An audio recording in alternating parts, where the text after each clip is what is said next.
बोलो राधा दामोदर भगवान की जय। कार्तिक मास की जय। धर्मदत्त ब्राह्मण एवं कलहा राक्षसी की कथा। 29वां अध्याय। राजा पृथु बोले, हे ब्राह्मण, आपने जो तुलसी का महात्म और व्रत इतिहास पूर्वक मुझसे कहा सो मैंने सुना। अब कार्तिक व्रत करने वाले पुरुष का फल और महात्म कहो। ये व्रत पहले किसने और कब किया सो वर्णन करो। नारद जी बोले, सहजा सहयांचल पर्वत पर करवीरपुर नाम के नगर में धर्म को जानने वाला धर्मद्रथ नाम का एक ब्राह्मण रहता था।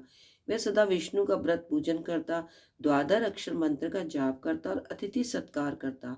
एक समय कार्तिक मास में एक पहाड़ रात्रि रहने पर हरि के जागरण को भगवान के मंदिर में गया।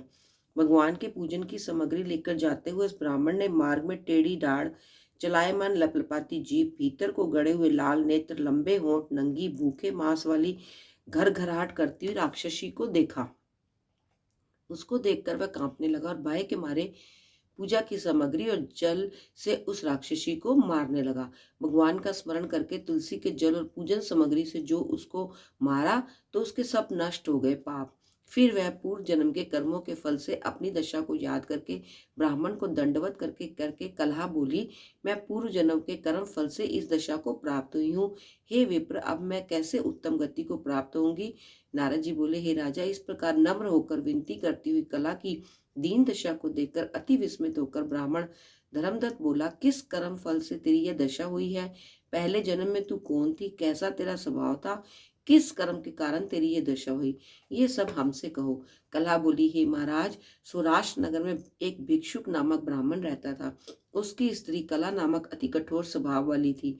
मैंने अपने स्वामी का कभी सत्कार नहीं किया, ना खाने को मीठे पदार्थ दिए। मैं उन्हें सदा धोखा देती, मुझको सदा कला ही प्यारा लगता। इन सब बातों से दुखी होकर पति ने दूसरे विवाह का विचार किया। तब मैंने विष खाकर अपना अंत कर लिया। यम के दूत मुझे बांधकर मारते हुए यमलोक ले गए। यमराज ने मुझे देखकर चित्रगुप्त से पूछा, इसने क्या कर्म किया है, यह देखो। इसने जो बुरा भला कर्म किया है उसका फल पावे। कला बोली, हे विप्र, तब चित्रगुप्त मुझे धमकाते हुए यमराज से बोले, इसने कोई शुभ कर्म नहीं किया। ये स्वयं मिष्ठान खाती थी, पति को नहीं देती थी, इससे ये बगली पक्षी की योनि में अपनी विष्ठा को खाती रहे।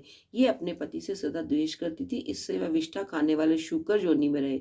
ये सदा पकाने वाले पात्र, बाल्टा आदि में भोजन करती थी, अपने पति के ऊपर विष समान आत्मघात किया, इससे ये अपने बच्चों को खाने वाली बिल्ली हो। अति निंदित प्रेत योनि में रही है, कहकर अपने दूतों के द्वारा मुझे मारवाड़ देश में भेज दिया। वहां मैं बहुत समय तक प्रेत योनि में रही। तत्पश्चात मुझे तीनों प्रेत योनियों को भेजा गया। कला बोली, तब से मैं 500 वर्ष तक प्रेत योनि में अपने किए कर्म से भूख प्यास और दुखी रहती हूँ। भूख प्यास से पीड़ित हो वैश्य के शरीर में प्रविष्ट होकर मैं दक्षिण दिशा में कृष्णा और वेणी के संगम पर पहुंची। तब उनके तट पर गई तो उस वैश्य के शरीर से शिव और विष्णु के गणों ने मुझको दूर कर दिया। तत्पश्चात भूख और प्यास से व्याकुल मैंने तुमको देखा।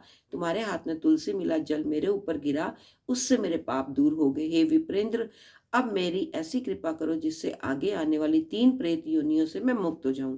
ब्राह्मण इस प्रकार कला का वचन सुनकर कर्मों के फल से प्राप्त हुई इसकी गलानी युक्त दशा को विचार कर बहुत देर के बाद बोला, बोलो राधा दामोदर भगवान की जय, विष्णु भगवान की जय, वृंदा देवी की जय, वृंदावनेश्वरी की जय, वृंदावन धाम की